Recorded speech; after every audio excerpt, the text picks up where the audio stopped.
কিয়ামতের ময়দানে 5টা প্রশ্ন করা হবে। এই 5টা প্রশ্নের উত্তর না দিয়ে কোনো বনি আদম পাই নাড়াতে পারবে না।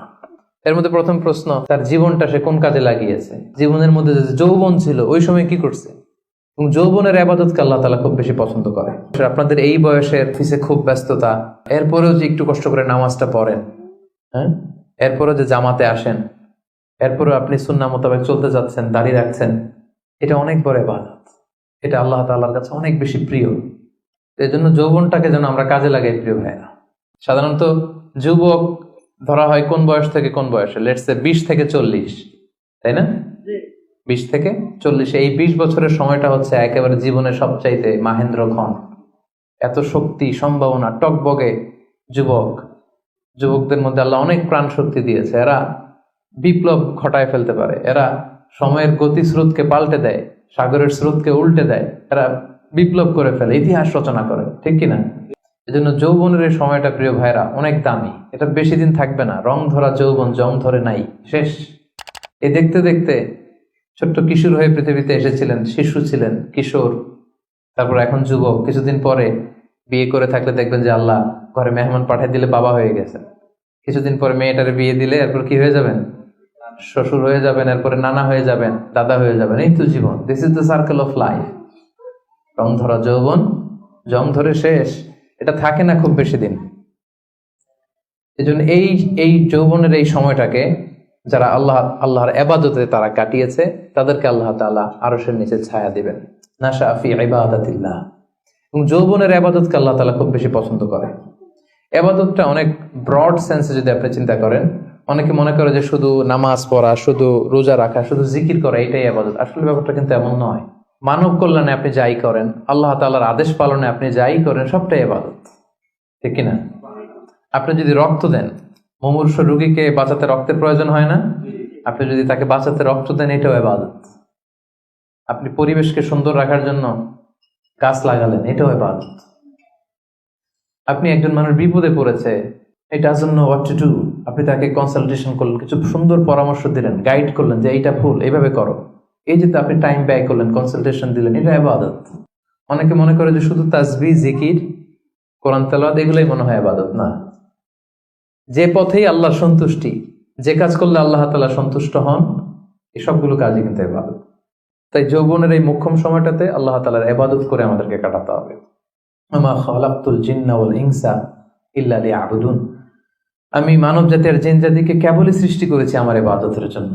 এজন্য এই বয়সের, আপনাদের এই বয়সের অফিসে খুব ব্যস্ততা, এখানে খুব ব্যস্ততা, এরপরেও যে একটু কষ্ট করে নামাজটা পড়েন, হ্যাঁ, এরপরেও যে জামাতে আসেন, এরপরেও আপনি সুন্নাহ মোতাবেক চলতে যাচ্ছেন, দাঁড়িয়ে রাখছেন, এটা অনেক বড় ইবাদত। এটা আল্লাহ তাআলার কাছে অনেক বেশি প্রিয়।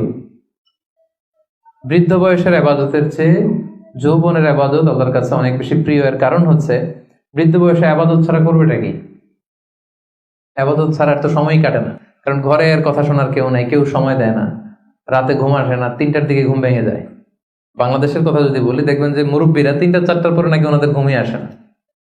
তো অজু করে ইমাম সাহেবের 1 ঘন্টা আগে আসে মসজিদে ফজর পড়তে। ইমাম সাহেব দেরি করলো কেন, মুয়াজ্জিন দেরি করলো কেন, ওনারা এটা বলে। কারণ ওই যে ঘুম আসে না, কি করবে?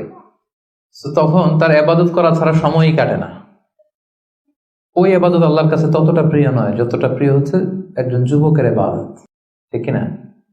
আপনি যৌবন কালে যদি আল্লাহ তাআলা দাসত্ব করতে পারেন, ইবাদত করতে পারেন, আপনার বার্ধক্যে উপনীত হওয়ার পরে ইবাদত করতে না পারলে আল্লাহ তাআলা ইবাদত দিয়ে আপনার আমলনামা পূর্ণ করে দিবে। পূর্ণ করে দেবে। ওটা ফজরের সময় উঠতে পারতেছেন না, কোমরে ব্যথা, ডায়াবেটিস ইত্যাদি ইত্যাদি, আল্লাহ বলবে যুবক অবস্থায় কি করেছিল ওইটা দেখো, ওই সময় যা করছে ওইটা লিখে দাও। এই জন্য আল্লাহ রাসূল সাল্লাল্লাহু আলাইহি ওয়াসাল্লাম বলেছেন যে এই যৌবনটারে কাজে লাগাও। আল্লাহ রাসূল সাল্লাল্লাহু আলাইহি ওয়াসাল্লাম বলেছেন 5টা বিষয় আসার আগে 5টা জিনিসকে কাজে লাগাও। এর মধ্যে একটা হচ্ছে শাবাবাকা ক্বাবলা হারামিক, বার্ধক্য আসার আগে যৌবনকে কাজে লাগাও। সিহহাতাকা ক্বাবলা মারাদিক, অসুস্থতা আসার আগে সুস্থতাকে কাজে লাগাও।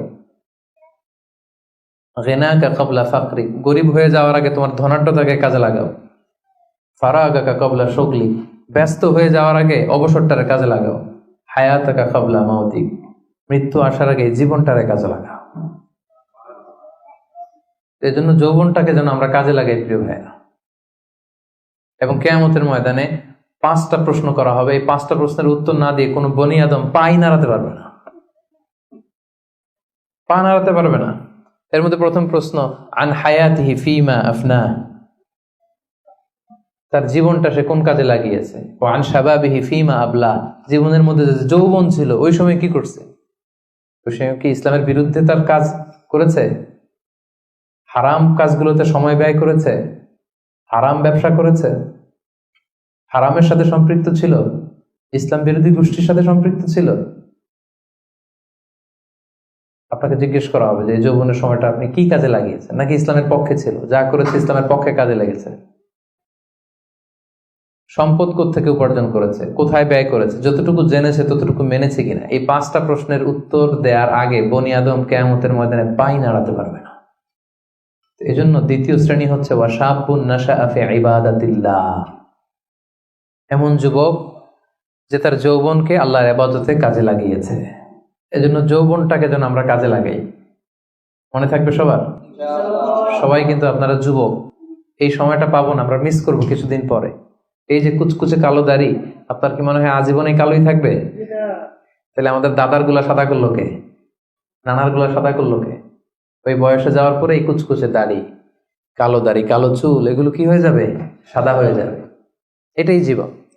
সো সময়টাকে যেন আমরা কাজে লাগাই, আমরা যেন অন টাইমে জামাতের সাথে সালাদগুলো যেন আদায় করি, কোনো হারাম কাজের সাথে যেন আমরা সম্পৃক্ত না হই।